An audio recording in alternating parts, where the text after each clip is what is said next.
तर आज आहे की नाही मस्त अशी आणि छान अशी सकाळची सुरुवात झाली होती. छान असतं चपाती भाजी म्हणजे भाजी भेंडीची केली होती आणि छान असा यांचा डबा वगैरे भरला आणि नाश्ता दिला. तर नाश्त्याला छान मस्तपैकी खारी चहा, गरमागरम चहा आणि पिलूसाठी दूध असं काही सगळं घेतलं होतं. आणि आता नाश्ता केला की मग पिलूचे पप्पा जातील. ते दररोज नाश्ता करून जातात. कधी कधी चपाती भाजी हेच त्यांचा नाश्ता असतो. त्यांना पोहे शिरा असलं तर शक्यतो जास्त आवडत नाही. त्याच्यानंतर मी माझी घरातली सगळी कामं आवरली आणि मला एक सिरेमिक बेल्सचं तोरण बनवायचं होतं आणि त्याच्यासाठी मी हे सगळं अशा छोट्यावाल्या रिंग शोधत होते. आता असं असते ना, ज्यावेळेस मी काय बनवायला घेते ना त्यावेळेस कोणतं ना कोणतं साहित्य नसतंच. तर आता फक्त 2च सापडल्या मला तर 6 बनवायच्या सिरेमिकचे असे तोरण म्हणजे भिंतीसाठी होम डेकोरसाठी. पण आता 2च सापडले.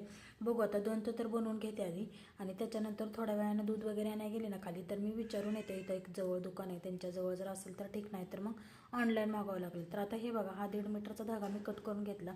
असे 2 धागे कट करून घ्यायचे. आता पिलूला कात्री आण म्हटलं ते पिलू बघा आमचा कसा डान्स करतोय. हे जगाच्या वेगळं आता नवीन चालले. आजचा दिवस तो घरी, उद्यापासून शाळेत जाईल. मग थोडीशी मी फ्री होईल.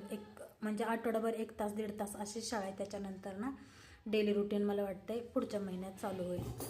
आता तर असंच चालू राहणार आहे 15-20 दिवस. तर हे बघा, हे छान असं 2 मी धागा कट करून घेतले होते ना, तर ते आता मी याच्यामध्ये रिंगमध्ये अटॅच करून घेते आणि ह्याचं छान असं लुक झाल्यानंतर तुम्हाला मी तोरण कसं बनवते ते पण तुम्हाला मी दाखवते. आता अधिक महिना निघाला ना, त्याला मला वाटते 17 मेलाच अधिक मास आरंभ झाला आहे आणि मी माझ्या मम्मीकडे गेले नाही. सगळेजण जाऊन आले असतील.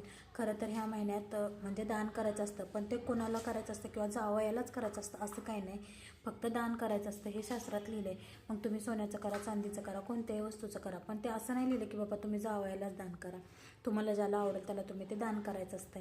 तर बघू आता मला तर काही जाणं नाही झालं. माझी मम्मा म्हणते येते, तर बघू कधी येते आणि कधी नाही. तर आली तर खूपच चांगलं होईल, कारण पिलूची शाळा चालू झाली ना आता, तर मला काही जाणं होणार नाही.